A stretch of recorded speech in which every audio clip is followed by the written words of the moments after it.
Hello everyone, welcome to my channel. Today in this video I am going to show you step by step how to remove background in one click. Before starting this video, please subscribe my channel. First of all, you have to open Google and here you have to search you remove background. Now here you have to click on the link of the first or second website.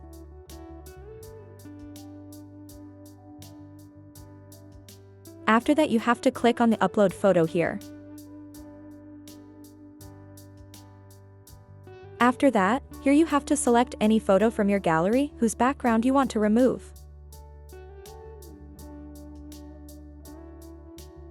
As soon as you select any photo, its background will be automatically removed. After that, click on download in the left bottom. Here you can see that this photo has been downloaded without background. In this way you can remove the background of any photo in one click. Thanks for watching this video.